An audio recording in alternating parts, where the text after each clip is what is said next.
This is American Cemetery Live.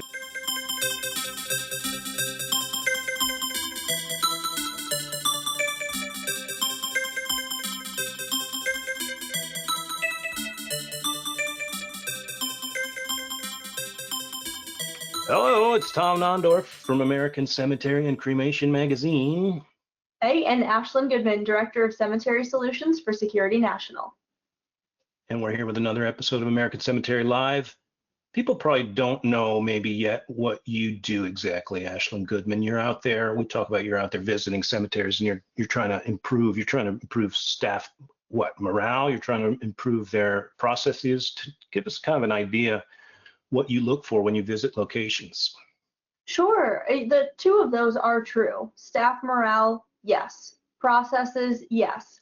But all roads, hopefully, Tom, leading to increased pre-need sales. Because when you have staff that has a great morale and when you have enhanced processes and accountability, it will always lead to an increase in pre-need sales because they now have the motivation and inspiration to do what we're teaching.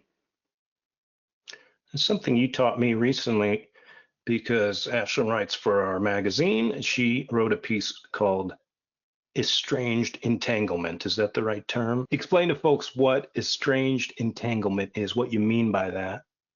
Well, you know, Tom, one of my teachings in cemetery sales is talking about how many spaces it would take to protect all of your loved ones, right? And keeping families together in the cemetery and how we approach that conversation. And as much as that is true and can be the case, I have noticed in my own career and over the past few years that families might not have the same dynamic as they used to. Population down, birth rate down. People don't always have the same relationship with their family members that they did. So as I got to thinking about that, I thought it's important to honor families with non-traditional dynamics also. It's true. There's a lot more kind of open-mindedness you need to have today in terms of the assumptions you make when you're selling pre-need and everything else. I mean, you really have to kind of be sensitive to the types of families out there and the relationships they have. I'm not saying people didn't used to have different dynamics, but it's definitely something, if you're needing every sale possible, you can't afford to kind of offend someone's sensibility by not recognizing, you know, maybe the brothers and sisters aren't talking or whatever, and you got to find that way, navigate that path. I'm curious how people do that. Well, exactly that. There are so many times in cemeteries and funeral homes alike, and I know our audience is going to relate to this, where they are saying, I don't have a relationship with my brother, or X, Y, and Z person is not going to be involved in the decision-making process. And just because somebody does not have a traditional family dynamic does not mean that our process should make them feel less than. So what it really comes down to is listening. And if you're anything like me and listen to things and forget because you have a goldfish memory, write them down. Because if brother and sister don't talk, and then you say, what about your brother? Well, you lost your sale anyways.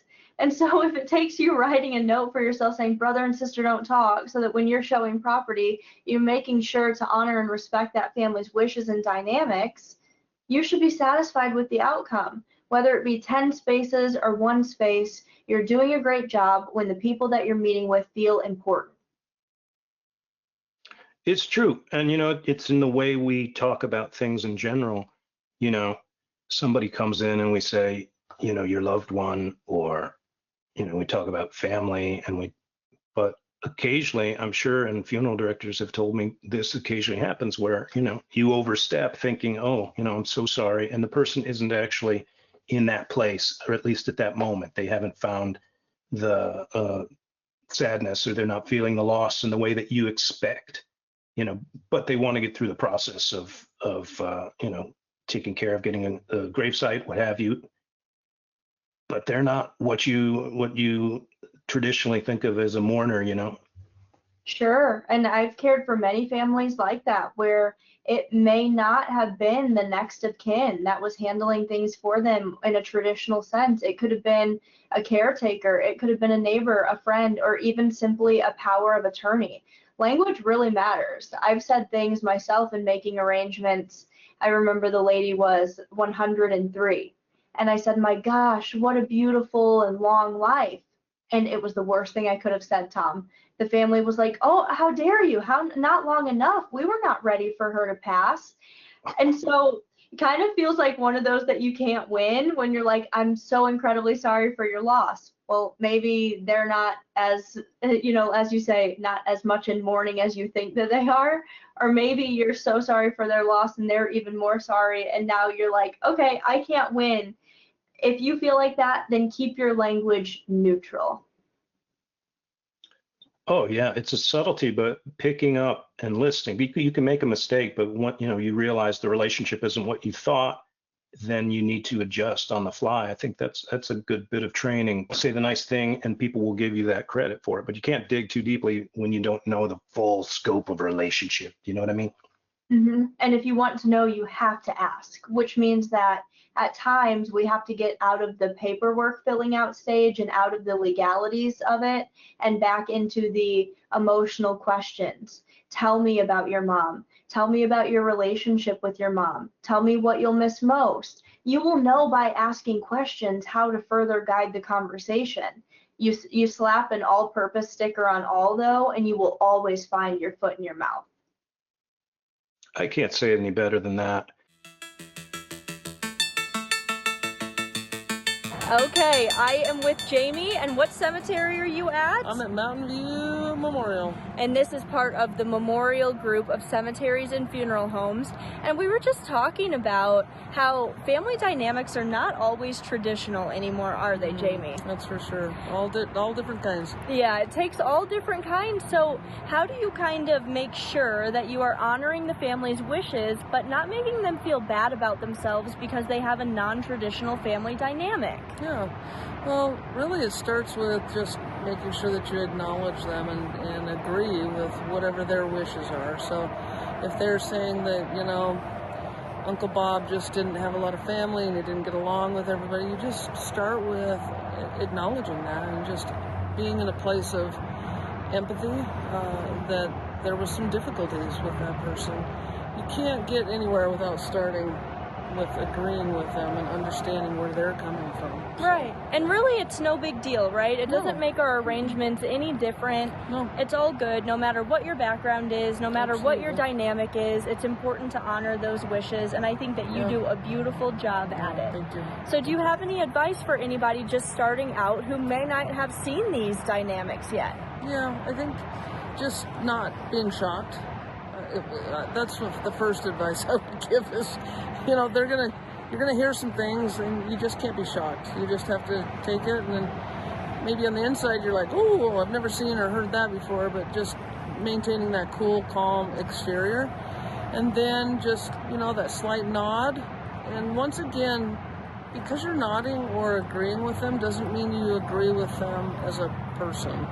I think that is good advice in all situations in life right now. Pretty much. Well, thank you for being with us, and Jamie is rocking it, so we look forward to hearing more from her. Good luck out there. Thank you. A couple episodes back, we were talking about the cemetery cleanup crisis. That's the tension between cemeteries that try to enforce their rules and families that get their feelings hurt. Recently in Funeral Service Insider, we covered a story out of Colorado Springs. A family went to the media when a cemetery put some tape to mask some photos of some gentleman flipping the bird on a headstone. Cue the media firestorm. Well, Jennifer Blakeley is here to remind us there is another way around this that we hadn't discussed. Jennifer is the founder of Life's QR. She's not the first in the digital memorialization space and not the only one, although recently she got Life's QR trademarked, which is exciting. But she's certainly probably one of the most eloquent speakers about it. And here she is with this episode's elegant solution. I was watching your video a couple of months ago about disorderly cemeteries, and it got me thinking about Life's QR and all the ways that Life's QR could possibly help. Right now, when you walk through cemeteries, you see things like this: ceramics that are not allowed, little trinkets that don't look very nice, pictures and glass picture frames that are not allowed, fake flowers, wire stems, not allowed. All of these things are not typically allowed with cemetery bylaws. The problem is that right now we're not giving families an alternative. We're just saying, no, you can't do that. But we're not saying, here's what you can do. And with Life's QR, we've solved that problem. Life's QR is an award-winning product. It's a QR code that's made to be attached to headstones. We have all different sizes, and the families can create these on their own time. Families can upload an entire life story, so they can copy and paste an obituary, or they can go into further detail and share scriptures and poetry, really whatever they want. They can upload 200 photos, tribute videos. There's an interactive family tree. They can link to funeral services or charities or Spotify playlists. And there's also a virtual guest book. This is a way for cemeteries to offer a solution to their clients. Instead of just saying, no, you can't do this, all of this, they can say, you can do this. And we don't want to say no. We don't want to just, be the bad guy. We want to offer families a solid solution, and Life's QR is that. Cemeteries would just offer it as a part of their product line in their memorial items in their head office. The families would take it home, create the website on their own time. It requires no technical support from the cemetery management whatsoever. All technical support is handled through lifesqr.com, and they're very, very easy to create, very, very user-friendly. We're selling them all over the place. So I just wanted to send you this video and talk to you a little bit about Life's QR and how it can help your cemetery cleanup this spring. So thanks so much, and hopefully we'll see you soon. See you guys soon.